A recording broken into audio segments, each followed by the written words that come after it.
Mga kapatid, sa pananampalatayang Islam, ang pagpapayo tungo sa takot kay Allah subhanahu wa ta'ala ay palagian nating naririnig tuwing khutbah sa Jumu'ah. Subalit ito ay isang payo na marapat na ipinapaalala natin sa ating mga sarili ng palagian. Dahil tunay ng tao, innan nafsa la'ammaratun bisu, tunay ng sarili ng tao ay palagiang nag-uutos sa tao, sa sarili nito ng kasamaan, at ang takot kay Allah subhanahu wa ta'ala ang siyang pipigil sa tao na siya ay gagawa ng mga pinagbabawal ni Allah subhanahu wa ta'ala kahit walang nakakakita sa kanya. Takot kay Allah subhanahu wa ta'ala na magdudulot din na siya ay hindi malalamang sa kanyang kapwa o gagawa ng kawalang katarungan sa kanyang kapwa, at syempre hindi rin siya gagawa ng kawalang katarungan laban sa kanyang Panginoon kay Allah subhanahu wa ta'ala sa pamagitan ng pagtatambal sa kanya. Mga kapatid, sa pananampalatayang Islam, ang tuwinang pagpapayo ng tao sa kanilang mga sarili, ang pagpapayuhan nila sa isa't isa ng takot kay Allah subhanahu wa ta'ala ay katangian ng mga papasok sa paraiso. Ito ang isa sa mga pangunahin na katangian ng mga tao na papasok sa paraiso. Kaya huwag na pagsasawaan ng tao na siya ay papayuhan na katakutan si Allah subhanahu wa ta'ala. At syempre, huwag na kayayamutan ng tao na papayuhan niya ang kanyang sarili na katakutan si Allah subhanahu wa ta'ala.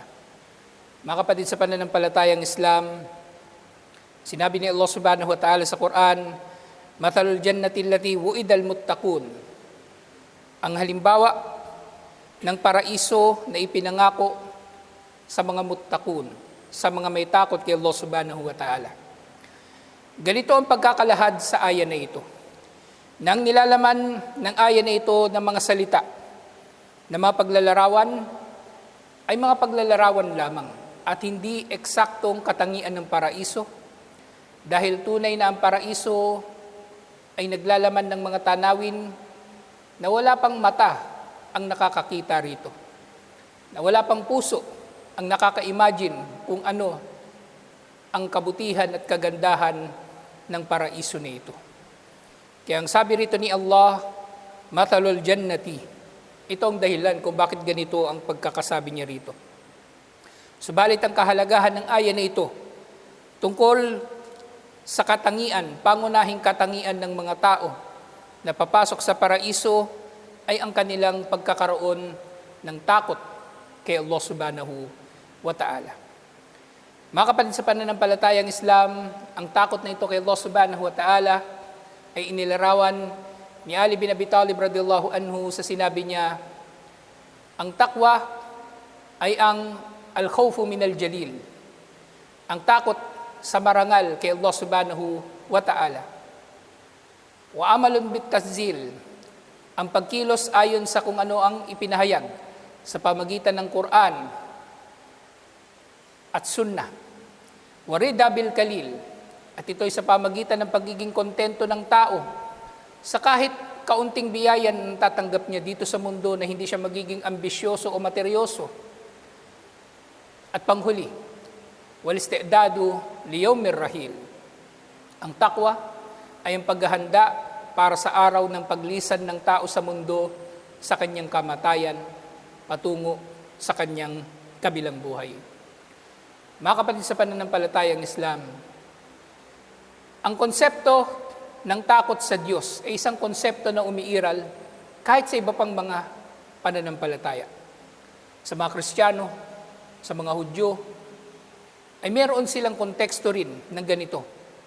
Subalit, katulad ng kung paanong ang Islam ay isang kompleto, perpekto at ganap na relihiyon, kung iahambing sa Kristyanismo at Judaismo na sa kasalukuyang anyo nito ay naglalaman na lamang ng mga inimbento ng tao at ilang mga bakas ng katotohanan mula sa naunang mga propeta, kumpleto at ganap ang paglalarawan sa Islam kung ano ang takot kay Allah subhanahu wa ta'ala, nang sa gayon ito ay maisa sa buhay ng tao at hindi lamang siya nanghuhula kung ano ba ang sukatan ng tao, kung siya ba ay may tunay nga na takot kay Allah subhanahu wa ta'ala. Nang takot nga kay Allah subhanahu wa ta'ala, mga kapatid sa pananampalatayang Islam, ito ay ang takot kay Allah subhanahu wa ta'ala na naglalaman o mayroong kalakip na parehong pagmamahal at paglayo o pag-iwas sa galit ni Allah subhanahu wa ta'ala. Nang tao na nananampalataya kay Allah subhanahu wa ta'ala, kinatatakutan niya si Allah subhanahu wa ta'ala dahil ito ay kanyang minamahal at kinamumuhian niya na siya ay kagagalitan ng kanyang Panginoon na kanyang minamahal. At gayon din ang takot nga na ito ay naipapakita niya sa kanyang pangingilag na magkasala na siya ay makakatanggap ng parusa ng Panginoon na ito na kanyang minamahal, ginagalang at pinahahalagahan. Mga kapatid sa pananampalataya, sinasabi pa ng mga scholar, at takwa ang taj'ala bainaka wa baina adabillahi wikaya. Na ito ang kahulugan nito na pangunahin, ang takwa ay ang pagkuha mo ng panangga. Pagkuha mo ng panangga na magiging nasa gitna mo at ng parusa ni Allah subhanahu wa ta'ala. Sa pamagitan ng panangga na ito ay hindi ka lalampas sa mga hangganan ni Allah subhanahu wa ta'ala na dahil dito ay magiging karapat-dapat ka sa kanyang pagkamuhi at sa kanyang parusa, waliyadu billah. Mga kapatid sa pananampalatayang Islam, ang takwa na siyang kauna-unahan o pangunahin na katangian ng mananampalataya na papasok sa paraiso ay hindi lamang nagtatapos sa takot na ito kay Allah.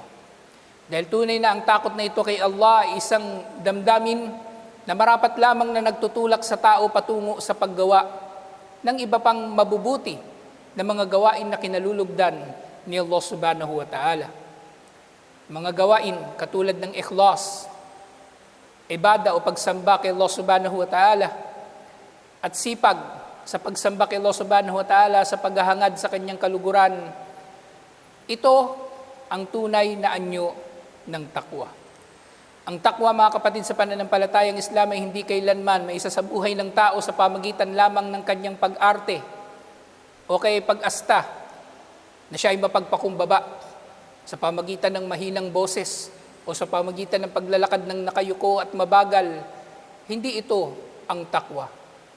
Ang takwa ay ang takwa na nagsisimula sa ating mga puso katulad ng sinabi ni Propeta Muhammad sallallahu alaihi wasallam, at takwa hahuna, habang itinuturo niya ang kanyang dibdib o ang kanyang puso ng 3 ulit.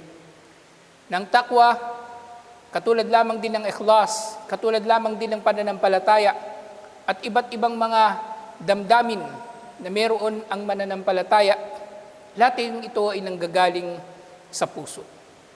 Dahil kung hindi, kung ang takwa na yung inaangkin ay hindi nanggagaling sa puso, ito ay huwad na takot kay Allah subhanahu wa ta'ala, na siya rin namang pangunahin na magiging katangian ng mga tao na itatapon ni Allah subhanahu wa ta'ala sa pinakamalalim na bahagi ng impyerno.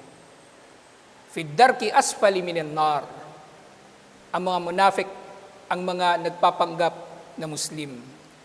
Mga nagpapanggap na Muslim, nabibilib ka sa kanilang mga sinasabi, nabibilib ka sa kanilang mga ginagawa, subalit ang kanilang mga puso ay walang nilalaman na pananampalataya, na taliwas talaga sila sa mga mananampalataya at tunay na may takot kay Allah subhanahu wa ta'ala.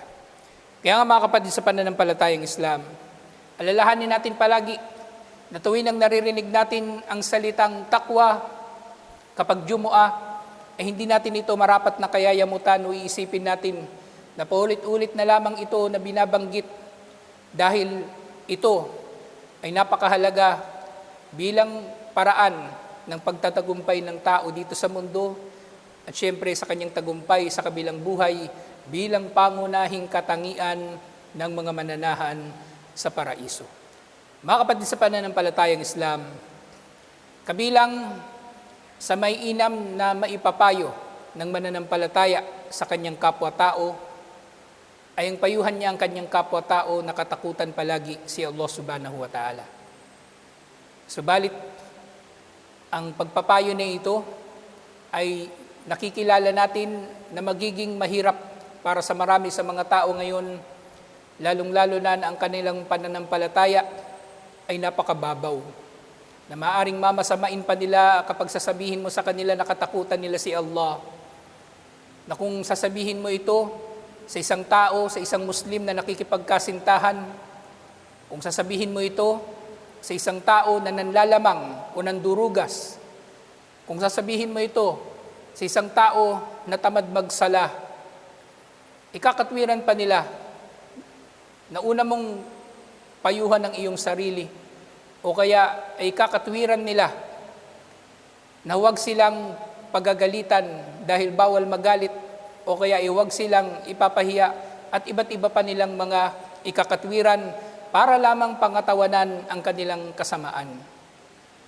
Mga kapatid sa pananampalatayang Islam, kung ang takwa, ang pangunahing nakatangian ng mga mananampalataya kay Allah subhanahu wa ta'ala, ang kawalan naman nito ang pangunahing katangian ng mga nagpapanggap na Muslim, wal-iyadu billah. Na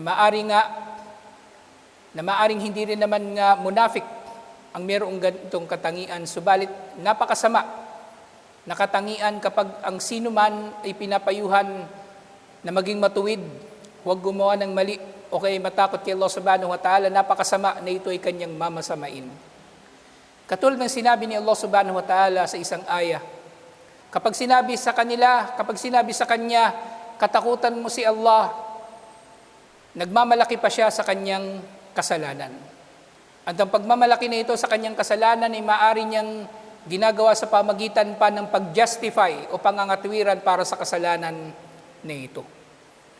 At hindi nga marapat ito na katangian ng mananampalataya o sino mang mananampalataya na kung kahit hindi pa siya munafik, kung mayroong tao na papayuhan mo na katakutan si Allah o maging matuwid o hindi gumawa ng masama sa mga tao, subalit mangangatwiran siya ng kung ano-ano, tunay na ang tao na ito ay nasa mapanganib na kalagayan.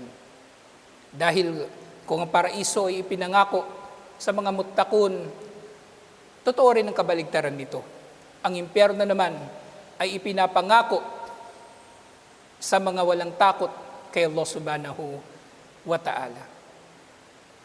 Mga kapatid sa pananampalatayang Islam, sinabi ni Allah subhanahu wa ta'ala tungkol sa tao na ito, pahasbuhu jahannam, at magiging sapat ng gantimpala para sa kanya ang impyerno sa siyang walang takot kay Allah subhanahu wa ta'ala. Mga kapatid sa pananampalatayang Islam, ang takwa ay isang bagay na palagian nating naririnig tuwing Biyernes. Subalit ito ay mayroong dakilang layunin sa palagian na pagpapaalala nito. Na yun nga, huwag natin kayayamutan na ito ay naririnig natin sa iba, at huwag natin kayayamutan din na ipapaalala natin palagi sa ating mga sarili, insyaallah. Dahil ang pananampalataya, ang iman, ang pinakamataas na antas nito ay ang ihsan. Ang sambahin ni Allah o sambahin ng tao, ang sambahin ng tao si Allah subhanahu wa ta'ala na para bang ito ay kanyang nakikita. Fa in lam takun tarahu fa innahu yarak. Na kung hindi mo man nakikita si Allah, ay marapat mong malaman na ikaw ay kanyang nakikita.